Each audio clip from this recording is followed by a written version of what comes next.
Violet blinked, totally stunned. A tea party? Seriously? For a second, she thought the girl was messing with her, but her serious stare said otherwise. "Why would you want me at your tea party?" Violet asked, suspicion lacing her tone. "You just met me. Do you invite every random person you see?" The girl scoffed, a smirk playing on her lips. "Are you kidding? You're Violet Purple, the mysterious girl with purple hair who walked into Linares Academy and blew everyone's minds without even trying. You're practically a legend. People, especially the preps, are dying to meet you.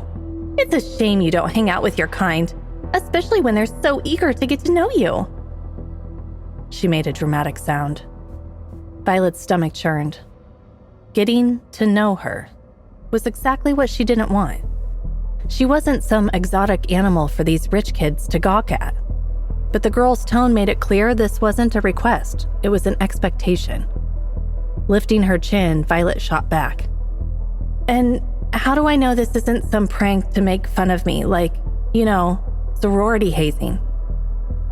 The girl didn't answer right away. She tilted her head, studying Violet, before stepping closer. Violet's gut screamed danger, but she stood her ground. She wasn't about to back down. When the girl was finally face to face, she said confidently, "It's my party, Violet. I'm inviting you personally, which means you're under my protection. I don't let anyone mess with my guests. Not the Queen Bee, not Griffin Hale, not even the teachers." The way she spoke, so sure of herself, almost made Violet believe her. Almost.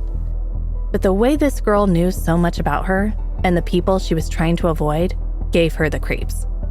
Her instincts screamed trap, but something about the girl's confidence made Violet hesitate. "Fine," Violet finally said, after thinking it over. "I'll come to your tea party, but on one condition. I leave whenever I want." Besides, she told herself, it didn't matter. She'd be gone from Linares by tonight anyway. "Perfect!" the girl exclaimed, clapping her hands. Even though she did it gracefully, with a mischievous glint in her eyes, she grabbed Violet's arm. "We're going to have so much fun." "Sure." Violet echoed flatly, not sharing her enthusiasm. Unfazed, the girl turned to her makeup bag, grabbed it, and dropped it on the counter. "Here, you can have it." Violet stared at the bag. "Wait, what? I don't need all this. I'll just borrow what I need and give it back." But the girl held up a finger, silencing her. "No arguments. Think of it as a gift. Besides, I have tons of these." Even if she didn't mean to sound snobby, it rubbed Violet the wrong way. She didn't want to be some charity case.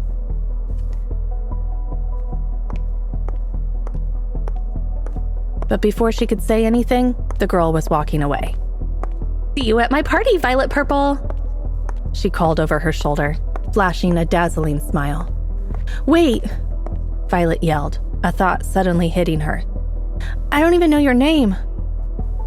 The girl paused at the door, hand on the frame.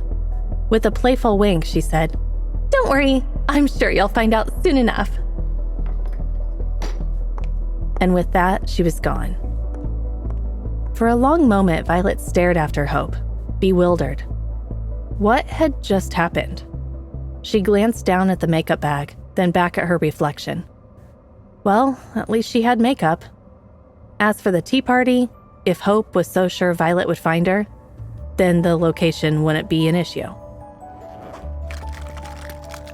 Violet carefully opened the makeup bag and started sifting through it. The sheer amount of high-end products made her pause. This girl must own a Sephora franchise, she thought, shaking her head. Her fingers landed on a foundation that matched her skin tone, and she applied it carefully, blending it in like a pro. She followed up with a touch of blush to give her cheeks some color. As Violet worked, her reflection transformed. A light dusting of gold eyeshadow made her already striking eyes pop.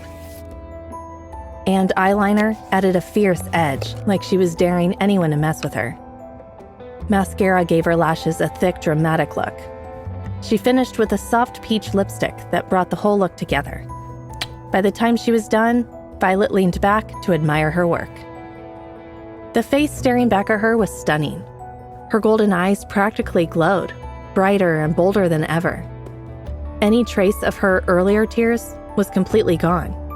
She looked composed, radiant, and totally in control. "Wow," Violet murmured, tilting her head as she checked herself out. For once, she felt good about how she looked. She was beautiful. Her eyes flicked back to the makeup bag overflowing with fancy products. Her jaw tightened.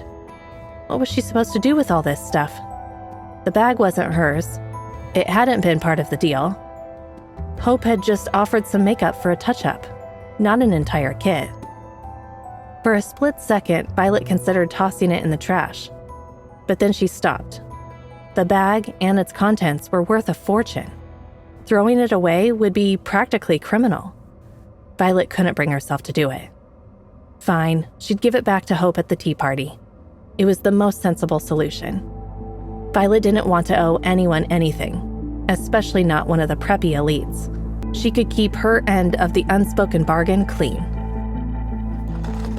Clutching the bag, Violet squared her shoulders and took one last look in the mirror. She had armor now. Not literal armor, but the kind that made her feel like she could handle herself in a school full of backstabbers. The human and the supernatural kind. With a decisive nod, she grabbed her stuff and walked out of the restroom. To listen to the full audio series, install the Pocket FM app now.